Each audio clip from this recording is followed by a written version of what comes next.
오늘 우리에게 주신 하나님의 말씀은 요한복음 1장 43절로 51절 말씀입니다.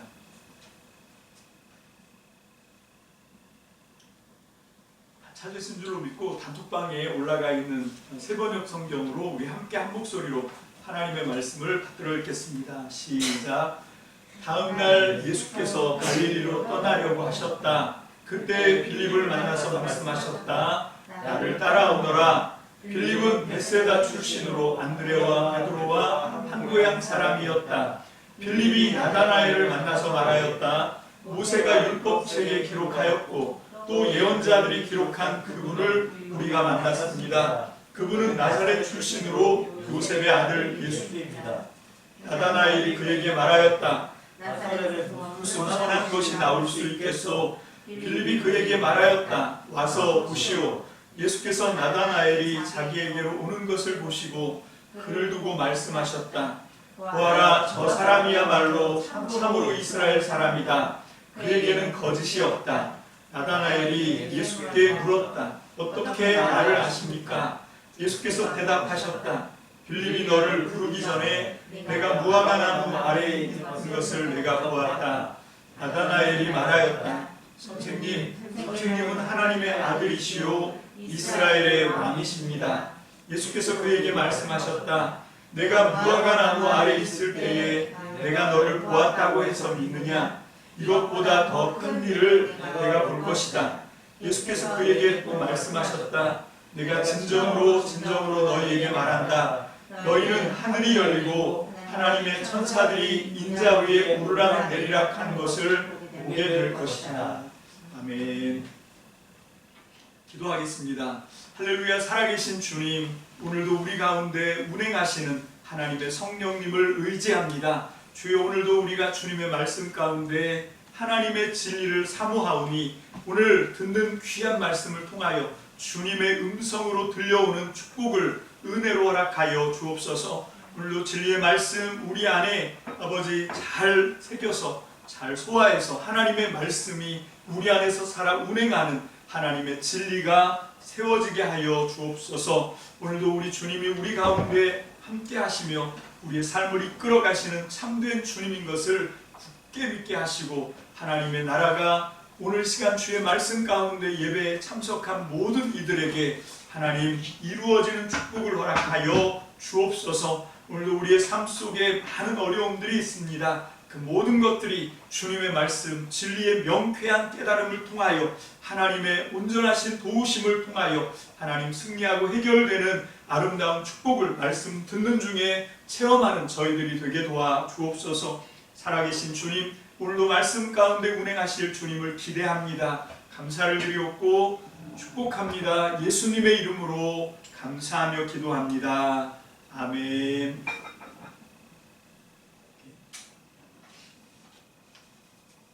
자, 오늘 말씀은 예수님을 알아가는 증인 빌립과 나다나엘에 대한 말씀이에요.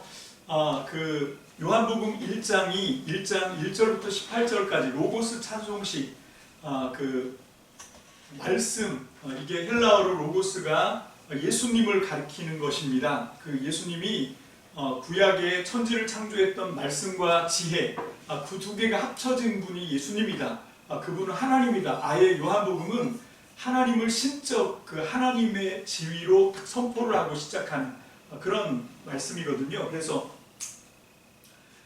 이 1장 1절부터 18절까지가 이 로고스 찬송식, 그래서 그분이 어떤 분인가? 그분은 천지를 창조하신 창조주이시고 또 그분은 그 하나님으로부터 이 창조하신 모든 것 속에 생명을 넣으시는 생명의 근원이 되신 분이고 또 그분은 누구신가 하면 빛이 그 사람들의 모든 창조물의 생명은 빛이다. 그래서 그분은 정말로 모든 것 속에 생명과 빛을 주는 참빛이다.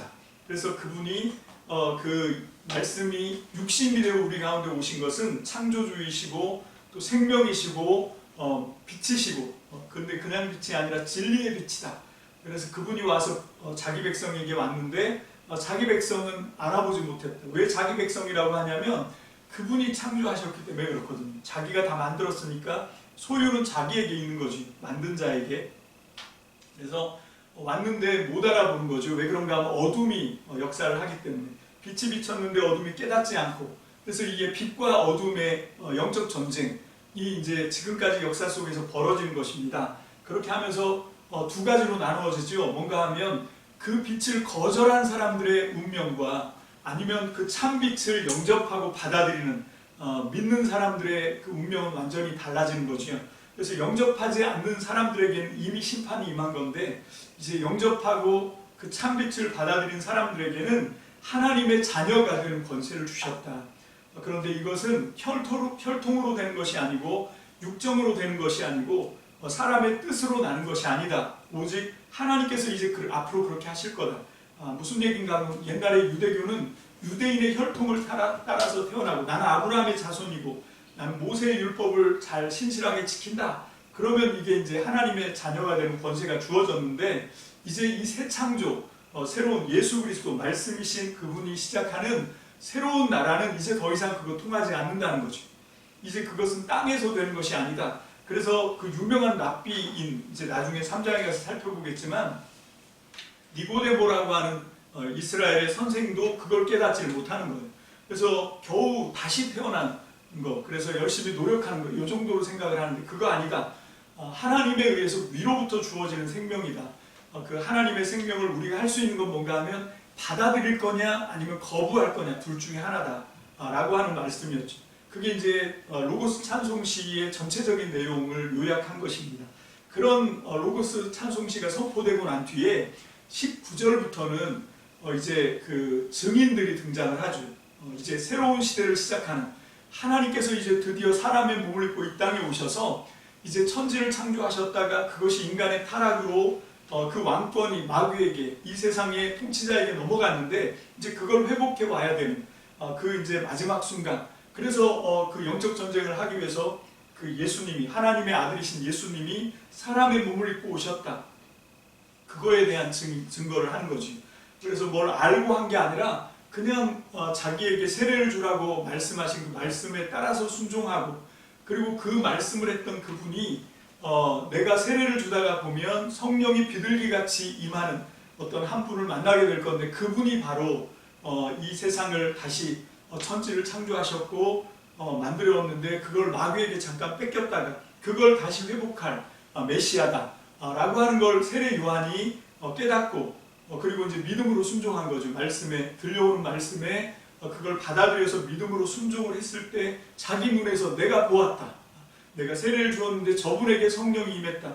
그래서 그분을 세례 요한은 겪어보지 않았지만 주신 말씀에 따라서, 자기에게 주신 음성을 따라서 이분은 하나님의 세상 죄를 지고 가는 어린 양이다 라고 하는 선포하는 그런 증인 역할을 감당했습니다. 그렇게 하고 자기를 따라다니던 두 제자, 그 한 사람은 이름이 안 나오죠. 이제 나중에 요한복음 끝까지 가도 안 나와요. 그렇지만 많은 학자들이 또 이 말씀들을 쭉 따라가다 보면 이게 이 제자가 바로 익명의 제자가 이 요한복음을 썼던 사랑하는 제자 요한이구나 라고 하는 것을 알 수 있는 암시들이 되게 많이 나와 있습니다.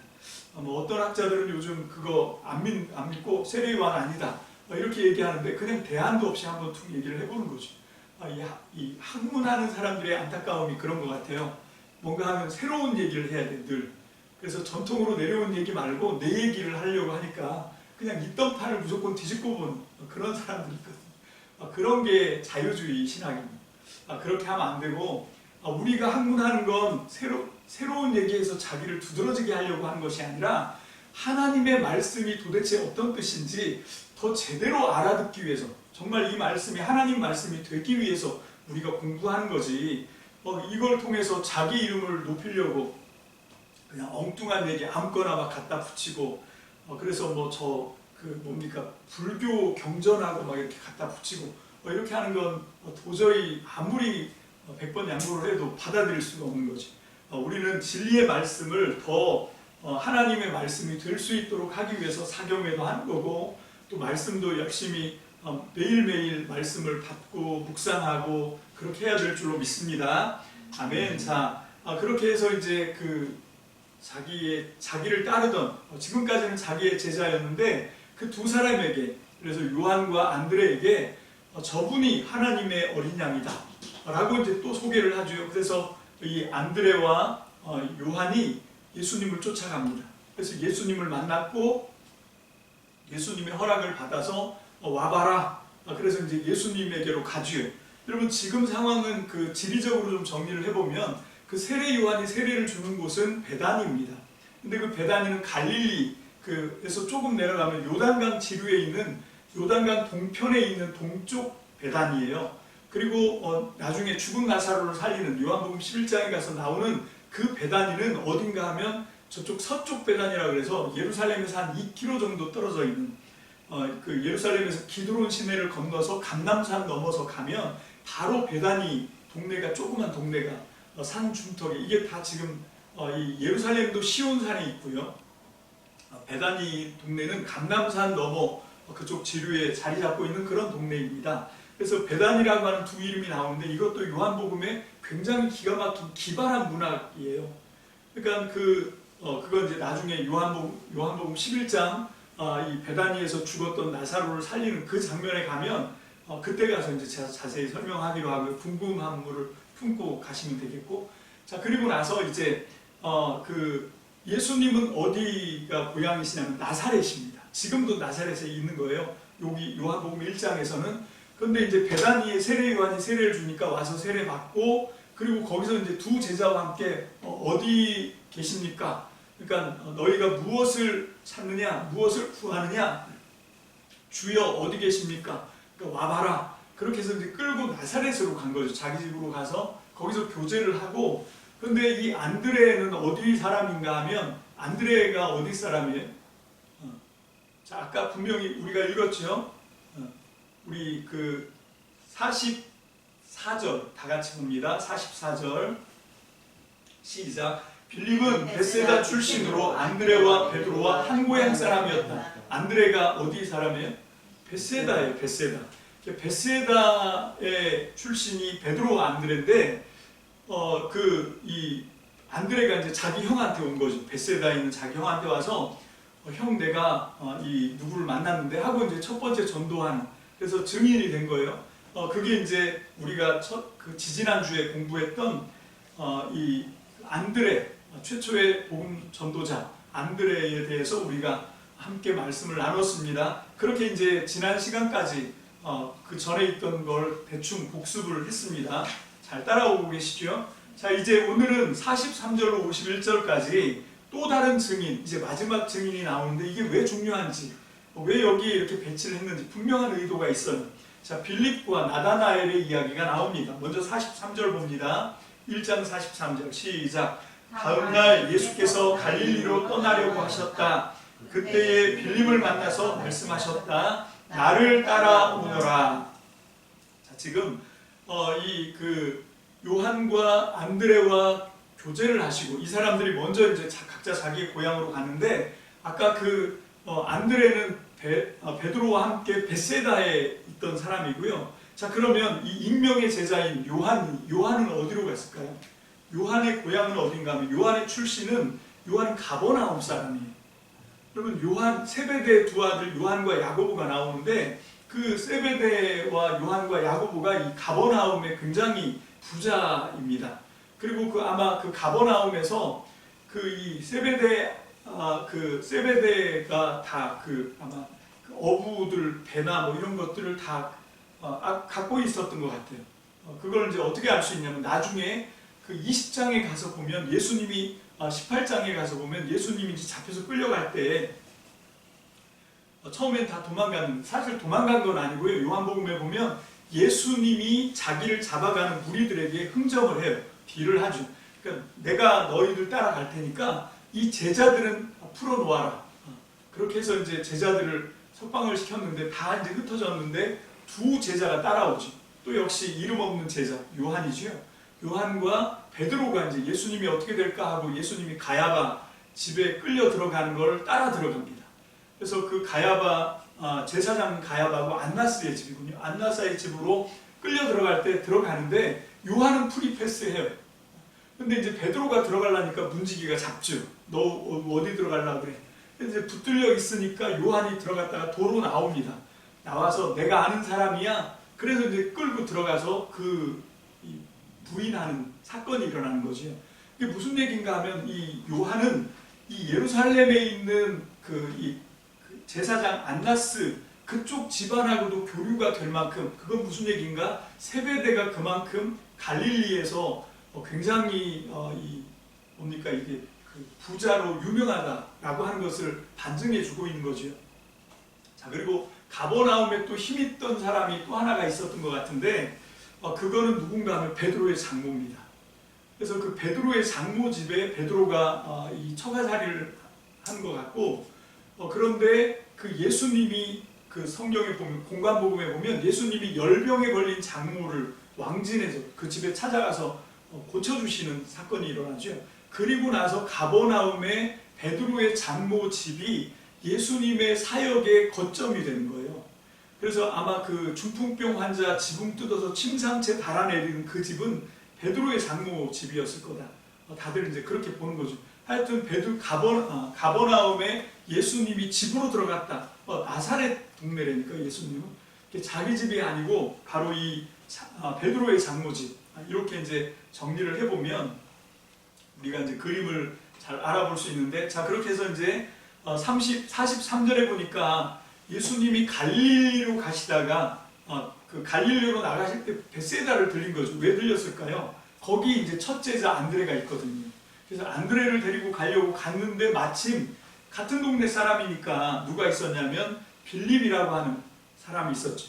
거기서 이제 예수님이 만나자마자 나를 따라오라, 나를 따라오너라 라고 말씀을 하셔서, 이게 예수님의 전도죠.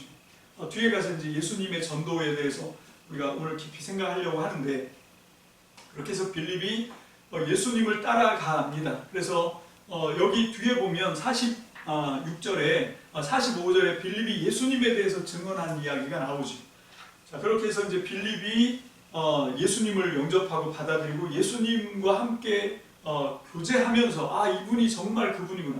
그래서 빌립이 만난 그 예수를 빌립이 어떻게 인정하고 있는지 1장 45절입니다. 1장 45절 다 같이 봅니다. 시작. 빌립이 만나서 말하였다.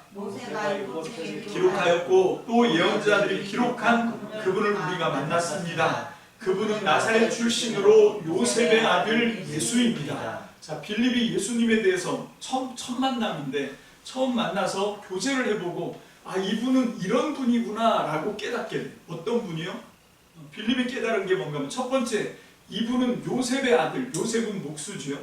목수 요셉의 아들이고 나사렛 사람이다. 이거는 이제 그분의 어떤 스펙 같은 거죠. 이분이 어디 출신이고 어떤 삶을 살았는지에 대한 그런 거가 되겠고요. 그 다음에 진짜 중요한 건 그 앞에 있는 부분입니다. 빌립은 예수를 어떻게 알아보냐면 모세가 율법책에 기록하고 또 예언자들이 예언한 그분. 여러분, 이 모세 율법과 예언자 하면 율법, 예언서 이렇게 하면 이건 구약 성경이에요. 구약 성경이 예언했던 그분이 누굽니까? 메시아라는 거죠. 하나님이 우리 민족을 구원하고 우리를 영원히 죽을 수밖에 없는 사망에서 생명으로 건지신 우리의 구세주로 보내신 메시아. 이분은 바로 이 메시아다. 우리가 그토록 간절히 기다려왔던, 이 유대교가 그토록 기다려왔던 이제 메시아다 라고 하는 것을 지금 빌립은 한 번 만남을 통해서 깨달았다는 거예요. 이분이 모세가 율법책에 예언자들이 예언서에 기록했던 바로 그분이구나. 그래서 확신을 하니까 자기가 가장 친밀했던, 자기가 가장 친하게 생각했던 나다나엘을 찾아가서 전도를 하는 거지. 이게 증인입니다. 빌립이 예수님의 증인이 된 거죠. 그랬더니 이 나다나엘의 대꾸가 나옵니다. 46절 봅니다. 46절 다 같이요. 시작. 나다나엘이 그에게 말하였다. 나사렛에서 무슨 선한 것이 나올 수 있겠소? 빌립이 그에게 말하였다. 와서 보시오. 여러분, 거기서 구구절절 말다툼할 이유가 없어요. 그냥 네가 와서 겪어봐. 내가 만났던 예수 너도 와서 한번 만나봐, 이거지. 여러분, 그렇게 해서 이제 나다나엘이 빌립을 따라서 예수님에게 오고 있는 거지요. 나사렛에서 무슨 선한 것이 나겠느냐? 이 말은 우리 사경회 할 때도 잠깐 말씀을 드렸지만 이거는 부당한 오해가 아닙니다. 예수님을 그냥 부당하게 오해하려고 하는 그런 게 아니라 이거는 굉장히 타당한 게, 여러분 요엘서나 이런 데 보면 그 예수님이 어디서 탄생하는지에 대해서 예언하고 있어요. 거기에 보면 예수님은 베들레헴에서, 메시아는 베들레헴에서 와야 되거든요.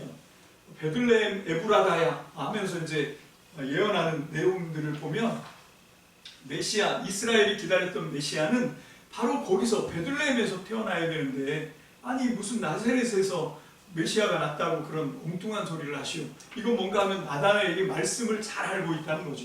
자, 그렇게 해서 당연히 가질 수 있는 의구심, 이 나사렛에서는 메시아가 올 수 없는데, 그런데 이제 빌립이 그러죠. 그래, 그럼 와서 직접 한번 봐. 그래서 이제 끌고 갑니다. 갔더니, 자, 여기서 이제 나다나엘이 가서 예수님을 보고 먼저 얘기를 하는 게 아니에요. 안녕하세요, 저 나다나엘인데요, 이렇게 말을 거는 게 아니라 예수님이 먼저 말씀하시죠. 여러분 누가복음 19장에도 보면 뽕나무 위에 예수님 보고 싶어서 올라갔던 삭개오라고 하는 사람이 있는데, 삭개오가 예수님을 쳐다보고 있는데 예수님이 오세요. 그럼 삭개오가 먼저 자기를 소개하는 게 아니죠. 제가 여기 세리장 삭개오인데요, 이러고 이제 얘기를 하는 게 아닌데 예수님이 오셔서 먼저 얘기하시죠. 삭개오야, 내려와. 우리 주님은 그런 분입니다.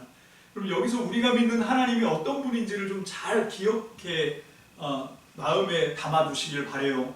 여러분 우리 주님은 내가 뭘 이렇게 알려드려야 아시는 분이 아닙니다. 그분은 이미 나를 다 알고 계세요. 여기 나다나엘을 다 알고 계신 것처럼 저와 여러분들이 어떤 사람인지 그분은 다 알고 계십니다. 여러분 이게 우리의 믿음의 가장 중요한 태도고 자세라고 생각을 해요. 예수님이 뭐라고 말씀하셨나? 47절 봅니다. 자, 다 같이 읽습니다. 시작. 예수께서 나다나엘이 자기에게로 오는 것을 보시고 그를 두고 말씀하셨다. 보아라, 저 사람이야말로 참으로 이스라엘 사람이다. 그에게는 거짓이 없다. 자, 이건 무슨 얘기인가 하면 이스라엘 사람들은 거짓이 있다는 거죠. 그러면 안 되는데 참 이스라엘, 이 사람 말고 다른 이스라엘은 지금 되게 거짓이 많다는 거죠. 여러분, 아니 어떻게 그렇게 얘기할 수 있나? 그래서 털리고 있어요, 지금 이스라엘이. 요즘 말로. 여러분, 왜 바벨론한테 망했습니까? 왜 아수르한테 망했습니까?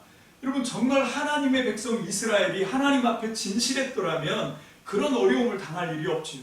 여러분, 그때 주전 722년에 망하고 587년에 망해서 지금까지 계속 바벨론부터 시작해서 미디아, 그리고 페르시아, 그리고 그 뒤를 이어서 헬라 제국, 그 헬라 제국에 의해서 이어서 이제 로마에게까지 지금 500년, 700년 넘도록 지금 속박을 당하고 있습니다. 고통을 당하고 있습니다. 왜 그렇습니까? 아직 돌아오지 않았거든요. 정말 정직한 이스라엘로 돌아와야 되는데 아직도 거짓이 많은 거죠. 그래서 예수님이 그걸 지적하는 겁니다. 이 사람은 참 이스라엘이다. 그 속에는 생략되어 있지만 이스라엘이 이 사람처럼 정직하게 정말 이 거짓이 없어야 되는데 그게 안타까운 거고, 주님은 지금 그걸 하러 오신 거예요. 그 이스라엘을, 그 거짓투성이의 이스라엘을 정직하게 만들기 위해서. 근데 그건 창세기부터 시작됐던 겁니다. 자, 창세기 32장 27절 28절입니다. 자, 다 같이 봅니다. 시작. 그가 야곱에게 물었다. 너의 이름이 무엇이냐? 야곱이 대답하였다. 야곱입니다. 그 사람이 말하였다. 내가 하나님과 겨루어 이겼고 사람과 겨루어 이겼으니 이제 내 이름은 야곱이 아니라 이스라엘이다. 이게 얼핏 보면 하나님하고 씨름해서 이겼기 때문에 이스라엘이라고 하는 이름을 받은 것처럼 이렇게 이해가 될 수 있어요. 근데 그거 아닙니다.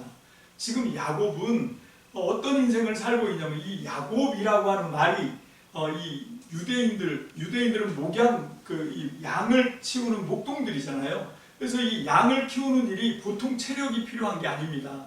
양을 끌고 우리나라처럼 이렇게 푸른 풀밭 이런 거 없어요. 여러분, 성화 그림 저런 거에 속지 마십시오. 이스라엘에 가봤는데 저런 거 절대 없습니다. 저 뉴질랜드나 이런 데 가면 저런 데가 보이지만 거기는요, 이게 그냥 되게 칙칙한 색이에요. 그냥 회색 색깔입니다. 풀이 있어도 그 풀이 푸른 빛이 도는 풀은 별로 찾아보기가 어렵고요. 다 바짝 말라서 그런 거에 거기에 조금 이제 새싹이 녹색 뭐 이런 게 살짝 점처럼 있으면 양과 염소들이 그런 걸 뜯어먹고 목자들은 그걸 끌고 여기저기 다녀야 돼. 근데 거기다가 그 양을 노리는 일이나 뭐 여러 가지 이 천적들이 있잖아요. 뭐 성경에 보면 다윗의 그 사무엘 상하 이런 데 보면 다윗이 자기 목동 시절에 만났던 천적으로 뭐 사자도 나오고 곰도 나오고 그래요. 그러니까 이 목동들이 하는 게 뭔가 하면 그런 것들과 싸우기 위해서 막대기가 필요한 겁니다. 그래서 시편에 보면 지팡이가 나오고 막대기가 나오는데 지팡이는 양들을 인도할 때 쓰는 거고요. 막대기는 그런 그 양들을 해치려고 하는 대적들과 싸울 때 쓰는 무기입니다. 막대기. 그 무기가 막대기고 그 다음에 비장의 무기가 있죠. 그게 뭔가 하면 물맷돌입니다. 그래서 다윗이 이 물매로 이 골리앗을 쓰러뜨렸는데 그게 운이 좋아서 그렇게 된 거가 아닙니다. 물론 하나님이 그 돌에 함께 하셨기 때문에 그런 거지만 그날이 있기까지 다윗은 양을 사랑하니까 내가 이 어린데 힘도 없는데 양을 지킬 수 있는 방법은 물매를 돌리는 것밖에 없다. 그러니까 다윗은 굉장히 피나는 노력을 한 사람이에요. 이 물매를 잘 돌려서 내가 유명해야지 그런 게 아닙니다. 내가 물매를 잘 돌려서 골리앗을 쓰러뜨려야지 그런 목표로 한 게 아니에요. 그냥 뭔가 저 불쌍한 양 짐승들한테 물어뜯기면 죽으면 안 되니까 내가 저 양 생명을 지켜줘야지 그런 마음으로 정말 손에 피가 나도록 물매를 돌리는 연습을 했던 거죠. 갑자기 그쪽으로 갔는데 그래서 목동들한테는 체력이 필요했습니다. 그래서 하는 여러 가지 운동 중에 하나가 씨름, 이 목동들이 하는 씨름이 있었어요. 그 씨름 기술 중에 하나가 야콥입니다. 그 야콥이 뭔가 하면 안 그런 척하다 갑자기 상대편 발 뒤꿈치를 손으로 잡는 거예요. 여러분 이게 그 쌍둥이로 태어났는데 리브가가 아기를 낳아보니까 큰 아들이 나왔는데 그게 누군가 하면 에서예요. 근데 에서가 나오는데 그 뒤에 따라 나오는 동생 녀석이 그 발꿈치를 잡고 놓지를 않는 거예요. 뱃속에서부터. 그러니까 뱃속에서부터 누가 형이 될 거냐 이거에 대한 어떤 싸움이 있었던 거죠. 야곱은 평생 형에 대한 그런 어떤 열등감, 내가 형으로 태어났어야 되는데 어떤 그런 게 있는 거예요. 그만큼 이 야곱은 그게 하나님은 그걸 통해서 이스라엘 장자권, 축복권 이걸 이제 에서가 아니라 야곱에게 옮기는. 근데 사실은 그거는 태어나기 전부터 하나님이 계획하셨던 거예요. 그래서 이 리브가가 임신하고 너무 괴로워서 이제 기도를 했을 때 하나님이 주신 응답이 그거잖아요. 네 뱃속에 두 민족이 있다. 이거 엄청난 축복의 그 예언입니다. 근데 작은 자가 큰 자가 작은 자를 섬기게 될 거다라고 거기서부터 이미 누구에게로 이 장자권과 축복권이 내려갈 건지 그건 이제 하나님께서 딱 결정을 해주셨는데 이 야곱이 그걸 안 믿는 거예요. 그걸 안 믿고 왜? 내가 둘째로 태어났으니까 나 차남이니까 나한테는 축복권도 없고 장자권도 없고 아니나 다를까 아버지 이삭이 그렇게 응답을 받아놓고도 이제 나중에 늙으니까 눈도 안 보이고 이 총기가 떨어진 거죠. 판단력도 떨어지고. 그러니까 이 엉뚱하게 에서에게 축복을 해주려고 너 가서 별미를 만들어 와라 사냥해서. 그래서 이 에서에게 축복을 해주려고 글로 막 흘러가려고 하니까 뭐 그런 어떤 상황이 어쩔 수 없이 그런 것도 있지만 제가 볼 때는 그럼에도 불구하고 하나님을 철저하게 믿는 참된 이스라엘로 살았더라면 얼마나 좋을까 그런 생각을 해보는 거죠. 그런데 이삭은 그러지 않았습니다. 자기 엄마 리브가도 역시 마찬가지였죠. 그래서 엄마랑 아들이랑 이 모자 사기당. 그래서 아버지도 속이고 형도 속이고 그래서 이제 축복권 장자권 따내긴 했는데 그것 때문에 집안이 콩가루 집안이 되죠. 풍비박산이 납니다. 여러분 이 다 화목해야 되는 집안에 이제 죽고 죽이는 살육 그게 생기는 거죠. 이 에서가 막 통곡하면서 그러니까 리브가가 심상치가 않은 거죠. 그래서 몰래 엿들어 보니까 뭐라고 울부짖냐면 아버지만 돌아가셔봐라. 넌 내 손에 죽은 목숨이다. 그러는 거지. 그래서 야 이거 큰일 났다. 내가 사랑하는 야곱 아들이 죽게 생겼구나. 그래서 리브가가 그 남편 이삭을 설득해서 이 라반에게로 도망치게 하는 거예요. 그래서 이 바단 아람에 있는 그 땅으로 이제 피신을 가게 되는 뭐 그런 아주 우여곡절이 겪게 되죠. 갔다가 라반에게 한 20년 동안 또 서로 속이고 속는 거기서 이제 막 정말 아주 혹독한 훈련을 받고 난 뒤에 그걸 통해서 하나님은 뭘 가르쳐주고 싶었을까요? 야곱에게. 남 속이면 안 돼. 그걸 어떻게 교훈하냐면 내가 남을 속일 때는 몰라요. 남 속여 넘기면 막 통쾌하죠. 근데 남한테 속아보면 아는 거죠. 아, 내가 사기쳤던, 그래서 나한테 속아 넘어갔던 사람들의 마음이 이렇겠구나. 그걸 자기가 겪어봐야 아는 거예요. 그래서 하나님이 라반을 통해서 20년 동안 이 라반을 통해서 사기를 많이 당하게 하죠. 그래서 네 형 심정을 네가 좀 알아라. 네 아버지 심정을 좀 알아봐라. 그리고 이제 거기서 많은 그 훈련을 치르고, 그리고 20년이 지나서 하나님의 복을 받아서 이제 다시 돌아오고 있는 거예요. 세겜 땅으로 돌아오고 있다가 이 약복강에서 형을 만나야 되는. 근데 아니나 다를까 형이 400명의 군사를 거느리고 자기를 죽이려고 온다는 걸 본 거죠. 그래서 이제 거기서 이걸 어떻게 해야 되나, 머리를 하여튼 총동원해서 잔꾀란 잔꾀 다 사용합니다. 그럼에도 불구하고 이제 불안하니까 나머지 사람들은 전부 약복강 강을 건너가게 하고 자기는 못 건너가고 있는 거예요. 이걸 건너가야 돼 말아야 돼. 그 두려워하는 거죠. 왜 그렇습니까? 정말 하나님의 말씀대로 살았으면 두려움이 없는데 자기 재주로 살았으니까 이게 두려울 수밖에 없는 거죠. 여러분, 이게 사람의 힘을 의지하고 사는 건 항상 두려움의 연속입니다. 늘 불안해요. 어떻게 될지 모르니까. 그런데 하나님의 뜻대로 사는 사람은 안전합니다. 그럼 믿음으로 사시길 주님의 이름으로 축복합니다. 아멘. 자, 그래서 이제 야곱이 못 건너가고 있는데 하나님의 사자가 온 거죠. 그래서 거기서 이제 밤새, 아마 야곱은 이게 자기를 죽이려고 형이 보낸 자객이라고 생각을 했을 거예요. 그래서 목숨 걸고 싸우는 거죠. 그러니까 이 천사가 어떻게 이겨볼 방법이 없는 거죠. 그래서 어떻게 하냐면 어떻게 보면 야비한 수를 씁니다. 하나님의 사자에게 야비한 수를 썼다 이렇게 하면 안 되는데, 이게 아무리 해도 박살이 안 나니까 정말 말 그대로 박살을 낸 거죠. 그게 뭔가 환도뼈를 친 겁니다. 여러분, 이제 더 이상 이 야곱이 마지막으로 할 수 있는 방법은 손자병법에도 나오잖아요. 하다 안 되면 마지막 36번째 계책이 뭡니까? 출행당이잖아요. 도망이라도 쳐야 되는데 환도뼈가 박살났으니까 이제 도망도 못 치는 거예요. 이 다리라도 멀쩡하면 하다 안 되겠으면 이제 도망이라도 가려고 지금 약복강 안 넘어가고 이렇게 망보고 있는데, 동태를 살피고 있는데, 그걸 아시고 하나님이 그것까지도 막아버리는 거죠. 어떻게 하라고요? 하나님만을 의지하라고요. 여러분, 진짜 하나님과 씨름해서 이기는 건 뭔가 하면 하나님의 뜻대로 그냥 맡기는 겁니다. 정말 내가 예상했던 결과가 아니더라도 하나님은 나를 사랑하시고 반드시 최선의 길로 인도하실 것을 믿습니다. 이게 믿음이거든요. 그래서 야곱에게 이제는 하나님 말고는 다른 어떤 희망도 없도록 다 막아버린 거예요. 여러분, 그리고 나서 주신 이름이 뭔가 하면 이스라엘입니다. 하나님이 다스리는 나라, 이게 이스라엘이에요. 하나님의 다스림 철저하게 받아라, 그게 이스라엘입니다. 그래서 이름은 바꿨거든요. 근데 그 뒤에 이스라엘의 자손들이 나라를 세우고 그걸 이스라엘이라고 했는데, 하나님의 이 통치에 철저하게 맡깁니까? 안 맡기는 거예요. 항상 문제는 거기서 납니다. 하나님의 다스림과 자기 생각 두 개가 양다리를 걸치는 거죠.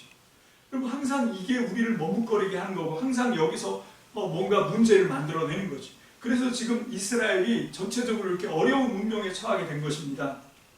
자, 그런데 여기 철저하게 하나님의 통치를 받는 한 사람을 예수님이 만난 거예요. 그게 나다나엘입니다. 야, 얘는 진짜 참 이스라엘이다. 여러분, 그 사람이 뭐 다른 사람에 비해서 뭐 좀 깨끗하고 정직하고 그런 얘기를 하는 게 아니에요. 그래봤자 도토리 키재기입니다. 도낀 객긴이고요. 거기서 거기죠. 뭐 특별히 대단한 게 있겠어요? 뭐 특별히 대수로운 게 있겠습니까? 지금 여기서 예수님이 말하는 이 사람은 참 이스라엘이다, 거짓이 없다라고 얘기하는 건 뭔가 하면 그 이름 그대로 철저하게 하나님께 자기의 모든 걸 맡긴다는 거죠. 여러분, 믿음이 하나님이 보실 때 가장 정직하고, 믿음이 하나님이 보실 때 가장 깨끗하고, 믿음이 하나님이 보실 때 가장 진실하다고 인정하신 것을 믿으시길 주님의 이름으로 축복합니다. 아멘. 그랬더니 나다나엘이 깜짝 놀라죠. 그래서 어떻게 나를 아십니까? 48절 봅니다. 시작. 나다나엘이 예수께 물었다. 어떻게 나를 아십니까? 예수께서 대답하셨다. 빌립이 너를 부르기 전에 내가 무화과 나무 아래에 있는 것을 내가 보았다. 자, 왜 무화과 나무 아래에 있었다고요? 여러분, 이게 그 유대인들이 하나님의 말씀을 연구하는 것을 관용적으로 표현할 때 무화과나무 아래에 있다. 거의 사람들이 무화과나무 그늘 아래서 이 말씀 연구를 많이 하던 그런 어떤 풍습을 빗대서 하는 얘기다. 뭐 이렇게 얘기가 되더라고요. 자, 어쨌건 그게 중요한 게 아닙니다. 지금 왜 나다나엘이 이렇게 말씀을 손에서 떼지 않고 열심히 말씀을 보냐면, 여러분 이걸 통해서 지금까지 다른 바리새인들이나 다른 서기관들이나 랍비들이 했던 것처럼 자기는 그렇게 살지 않으면서 잘난 체 하려고 한 게 아니에요. 예수님이 그러잖아요. 너는 그렇게 율법의 말씀을 열심히 연구하지만 너는 그거를 실천하지 않는구나 하고 바리새인을 책망하시거든요. 중요한 건 뭔가 하면 아는 게 아닙니다. 사는 거지. 여러분 지금 여기 있는 나다나엘은 예수님의 칭찬에 빗대어서 생각해보면 이 사람은 알려고 공부하는 게 아니라 정말 그 말씀에 의지해서 철저하게 이스라엘 하나님의 다스림 안에서 믿음으로만 살아보려고 말씀을 연구한 사람인 거예요. 전 저와 여러분도 나다나엘처럼 아는 척하려고 잘난 척하려고 성경을 공부하는 것이 아니라 정말 이 말씀 한 절 붙들고 목숨을 걸고 순종하려고 살아보려고 그렇게 하나님의 말씀의 은혜에 사로잡히기를 주의 이름으로 축복합니다. 아멘. 자, 그거를 지금 주님이 알아보신 거죠. 그랬더니 나다나엘이 빌립이 했던 얘기가 맞구나 하고 이제 자기도 받아들인 거죠. 그게 아니면 이 고백이 나올 수가 없지요. 49절입니다. 1장 49절이요. 시작. 나다나엘이 말하였다. 선생님은 하나님의 아들이시요 이스라엘의 왕이십니다. 자, 이건 무슨 얘기입니까? 아까 빌립이 얘기했던 것처럼 모세가 율법책에서 그 뒤에 하나님이 세우실 한 사람, 그 예언자, 그걸 인정하는 거예요. 이제 그 율법의 말씀과 예언자들의 예언을 따라서 그 말씀이 완벽하게 이루어져서 하나님의 나라 백성들을 사망과 죄에서 건져서 진짜 하나님의 나라로 만드실 메시아가 이분 맞습니다 라고 고백한 게 당신은 하나님의 아들이시요 이스라엘의 왕입니다 라고 고백하는 거예요.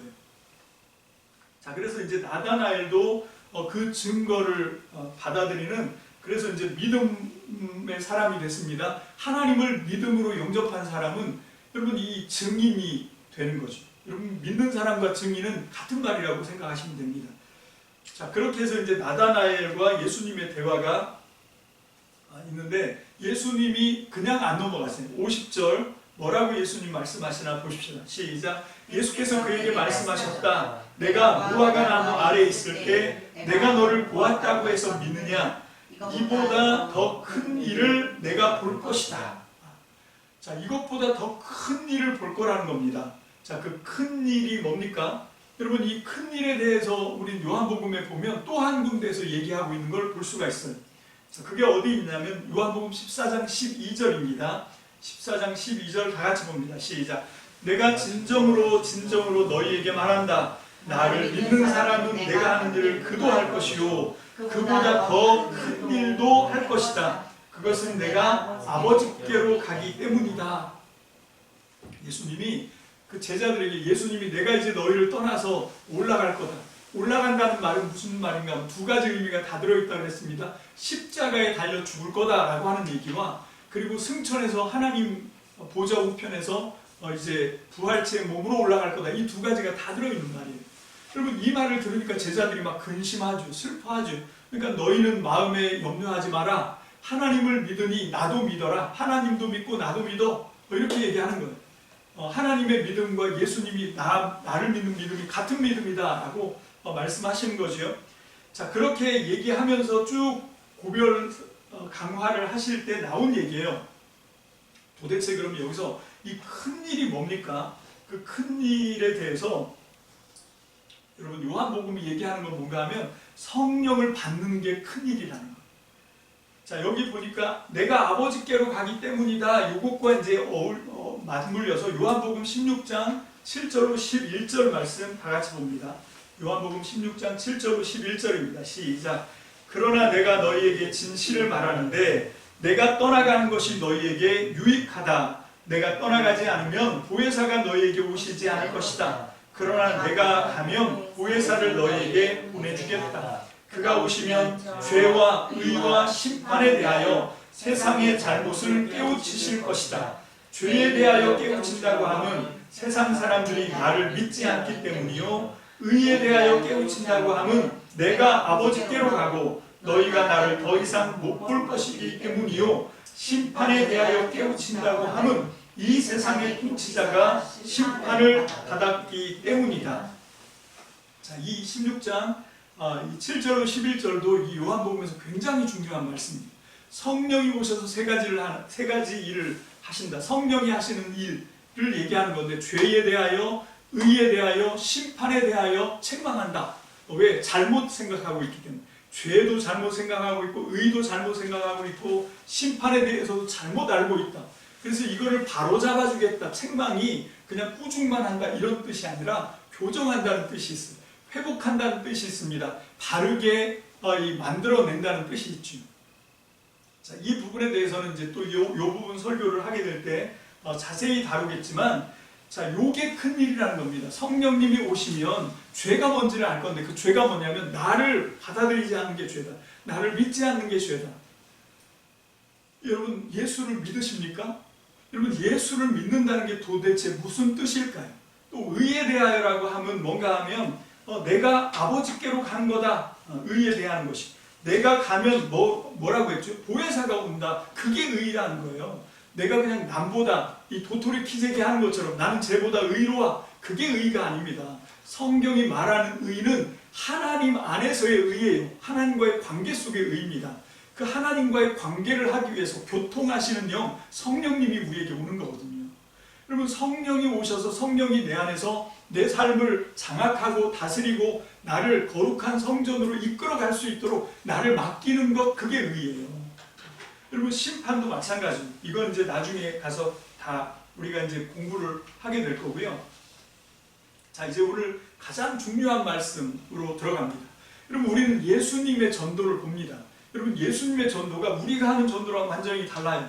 우리는 예수 믿어 이렇게 접근하잖아요. 그리고 예수 믿는 게 뭡니까? 교회 나오는 거, 정기적으로 예배 드리는 거, 11조를 포함해서 여러 가지 감사헌금 드리고, 그리고 이제 기도하고, 기도도 아침에 눈 뜨면 기도하고, 저녁에 잠잘 때 기도하고, 때마다 일마다 특히 밥 먹을 때 기도하고, 여러분 이런 걸 예수 믿는 거라고 생각을 해요. 그런데 여기서 보면 그게 아닙니다. 예수님의 전도 방법은 뭔가 하면 와봐, 나를 따라오너라 이렇게 말씀하세요. 여러분 예수님의 전도는 뭔가 하면 예수님이 사는 걸 보고 그대로 따라가는 거예요. 여러분 예수님은 어떻게 사십니까? 요한복음 전체를 다 살펴봐야 되는 되게 방대한 내용이지만 딱 결론을 지으면 이겁니다. 나는 내가 뭘 하는 게 아니야. 나는 지금 내 말을 하는 게 아니야. 아버지가 내 안에 계셔서 아버지가 하시는 거고 아버지가 내 안에 계셔서 아버지의 말씀을 내 입을 통해서 하는 거야. 여러분 이게 예수의 믿음이에요. 여러분 믿음이 뭡니까? 주님이 하시는 거예요. 믿습니까? 여러분 주님이 내 속에 들어와서 주님이 소원을 갖고 기도를 해도 내가 기도하는 게 아니에요. 여러분 주님 제발 내가 원하는 이것도 좀 해주시고 저것도 좀 이건 기도가 아닙니다. 여러분 주님이 내 안에 오셔서 기도하는 거예요. 여러분 이번 주간에도 어떤 분과 함께 얘기를 하는데 참 그분과 이제 얘기를 하면서 안타까운 사실을 발견했어요. 그건 뭔가 하면 이 기도를 하는데 어떤 마음이 있냐면 나는 막 정말 이걸 어떻게 좀 해보려고 있는 힘을 다해서 기도를 하는데 주님이 전혀 관심이 없다는 믿음이 있는 거예요. 그리고 왜 우리가 기도를 못합니까? 이 믿음이 없어서 그래요. 그러면 사실은 기도를 할 때 누가 더 정말 간절하냐면 내 안에 살아계신 주님이 더 간절하세요. 주님은 여러분들에게 귀를 딱 붙이고 있습니다. 얘가 지금 무슨 기도를 할까? 이 기도를 좀 해줘야 되는데 제발 좀 이 기도 좀 해줘. 주님이 내 안에서 나의 거룩과 나의 이 성전으로 완성되는 이거를 주님이 더 안타깝게 원하세요. 여러분 예수님이 왜 이런 놀라운 기적을 하십니까? 이 믿음이 있기 때문에 그래요. 이건 내가 하는 게 아니야. 내 안에서 이 아들을 통해서 하나님이 뺏겼던 왕권 회복하고 이 사랑하는 영혼들을 살려내는 거를 아버지가 너무 안타깝게 원하시고 그걸 주님은 아시는 거죠. 여러분 믿음이 뭡니까? 내 안에서 주님이 나를 통해서 이 하나님의 말씀을 내 삶을 통해서 완성해 나가시는 걸 내가 원하는 것보다 주님이 더 간절하게 원하신다는 것을 받아들이는 게 믿음이에요. 믿음은 살아계신 주님을 내 안에 모셔드리는 겁니다. 그리고 모든 일마다 때마다 매사에 주님이 이 일들을 해나가실 거라고 철저하게 믿는 거죠. 어떤 안타까운 상황을 보면 우리의 문제는 뭔가 하면 우리의 믿음이 딱 이렇게 고정이 되는 거죠. 이거 나는 너무 마음이 아픈데, 이 상황이 난 정말 이렇게 안 됐으면 좋겠는데 하고 내 마음이 막 아픈데 주님은 전혀 관심이 없는 거라고 내가 믿어버려요. 그럼 어떻게 되냐면 나 혼자만 애쓰는 거예요. 그거 아닙니다. 내가 뭘 봤을 때 그게 안타까우면 그건 내 마음보다 주님의 마음은 더 센 거예요. 더 강한 겁니다. 그걸 믿는 거예요. 그걸 믿었을 때 주님이 저희를 해결하실 거라고 하는 믿음이 생기는 거죠. 그럼 그 믿음을 갖게 되시길 주의 이름으로 축복합니다. 그리고 만약에 그 일이 내가 생각했던 것대로 안 되어지더라도 그건 거기에 뭔가 내가 모르는 주님의 뜻이 있는 거예요. 이렇게 함을 통해서 주님이 나를 더 정결하게 만들기 위해서 하나님이 나한테 이런 고난도 주시는 거구나 하고 받아들인 거죠. 문제는 뭔가 하면, 핵심은 뭔가 하면 철저하게 주님이 내 삶의 주인인 것을 인정하세요. 내가 주인이어서 주님을 내 마음대로 이쪽 좌양좌 위양무 그리고 내가 끌고 다니는 그런 자세가 아니라 정말 이제는 주님이 내 안에 들어오셔서 나를 이끌어 가신다라고 하는 것을 믿게 되시길 주의 이름으로 축복합니다. 이사야 43장 1절 보겠습니다. 이사야 43장 1절입니다. 시작. 그러나 이제 야곱아 너를 창조하신 주님께서 말씀하신다. 이스라엘아 너를 지으신 주님께서 말씀하신다. 내가 너를 속량하였으니 두려워하지 말아라. 내가 너를 지명하여 불렀으니 너는 나의 것이다. 아멘. 여러분 우리가 주님을 부른 게 아니라는 거예요. 주님이 나를 불렀습니다. 내가 하나님을 찾은 게 아닙니다. 하나님이 나를 찾아오신 거예요. 믿으십니까? 아멘. 여러분 내가 하나님의 기쁨이 되고 기쁜 뜻을 순종하고 살아가는 걸 원하는 그 마음조차도 주님이 나를 지명하고 나를 창조하고 나를 속량하고 내 안에 들어오셔서 나의 주님이 되셨으니까 그런 생각도 하는 거예요. 여러분 내가 똑똑해서 내가 남보다 뛰어나서 내가 그걸 하는 게 아니라 여러분 주님이 내 안에 오셔서 하나님의 나라를 완성시키기 위한 간절한 열심으로 나를 이끌어 가신다는 것을 믿으시길 주의 이름으로 축복합니다. 그러면 아까도 말씀드렸듯이 두려움이 생기지 않아요. 여러분 하나님이 알아서 하실 것이다 라고 하는 믿음의 편안함이 생깁니다. 기쁨이 생깁니다. 여러분 그렇게 주님과 늘 친밀한 교제를 하면서 주님이 나를 어떻게 이끌어 가시고 인도해 가실까 그거를 끊임없이 주님께 묻는 거지요. 그러면 주님의 대답은 다 어디 있냐면 다 여기 있습니다.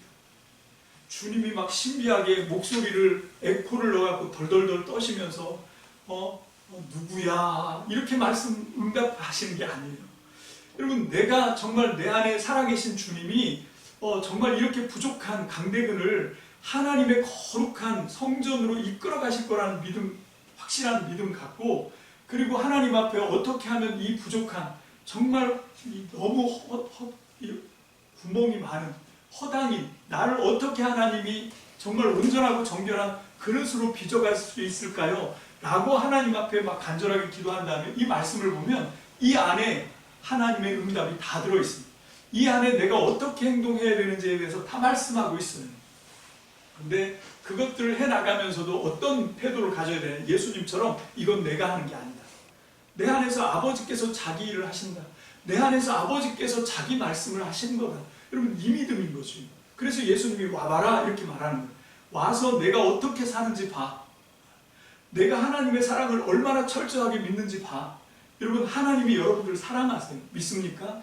아멘. 그 사랑 안에서 두려움을 쫓아내시길 주의 이름으로 축복합니다. 나를 사랑하셔서 내 안에 교통하시는 성령으로 성부 성자 성령이 내 안에 오셔서 여러분 나를 끔찍하게 사랑하시면서 나를 거룩한 길로 날마다 이끌어 가시는 주님을 믿게 되시길 주의 이름으로 축복합니다. 축복합니다. 아멘. 자, 창세기 요한복음 1장 51절입니다. 다 같이 봅니다. 시작.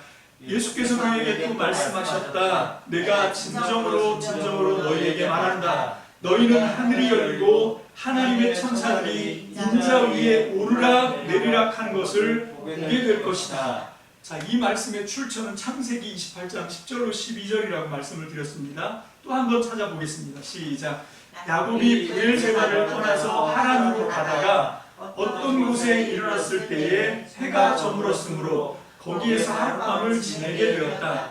그는 돌 하나를 주어서 베개로 삼고 거기에 누워서 자다가 꿈을 꾸었다. 그가 보니 땅에 층계가 있고 그 꼭대기가 하늘에 닿아 있고 하나님의 천사들이 그 층계를 오르락 내리락 하고 있었다.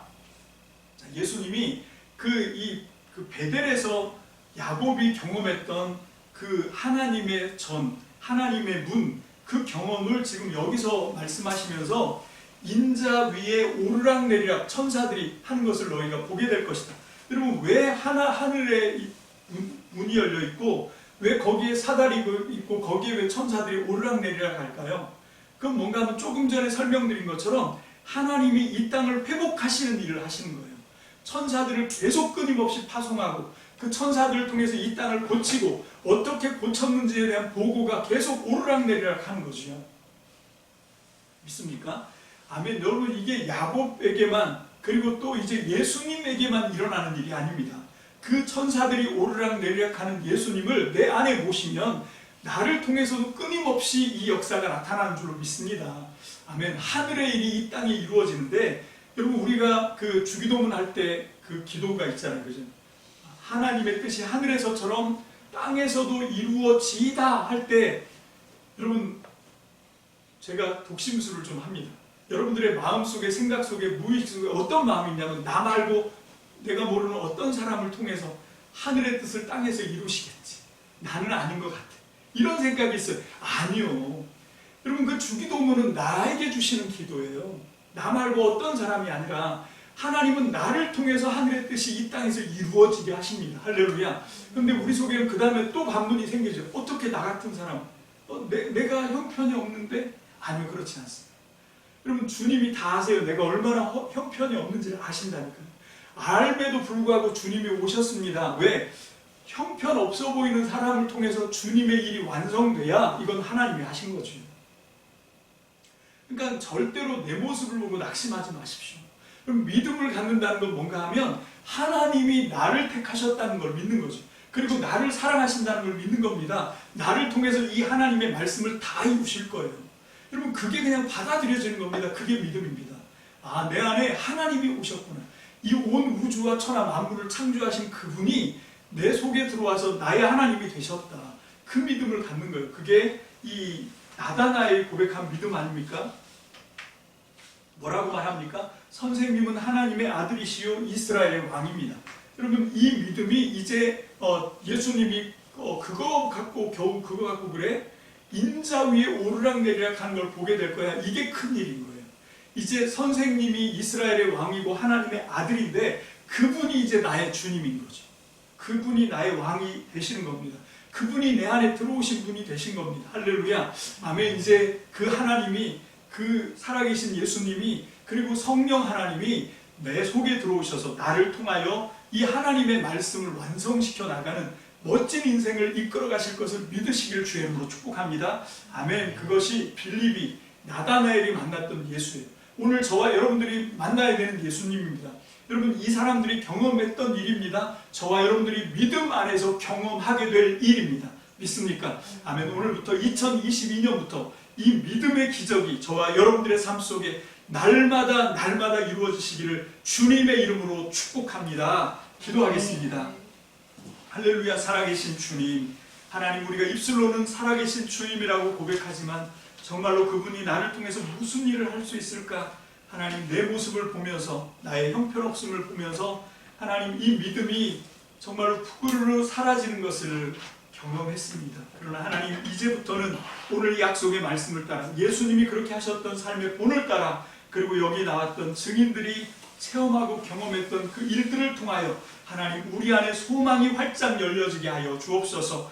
하나님이 나 같은 것도 사랑하시고 나를 지명하여 부르시고 내 안에 들어오셔서 나의 하나님이 되셨으니 이제부터 이후로 하나님의 성령이 교통하시면서 나를 거룩한 나라로 만들어 가실 것을 굳게 믿게 하시고 그 기적을 2022년 한 해에 하나님 축복으로 만나는 우리 참믿음 성도들이 다 되게 역사하여 주시옵소서.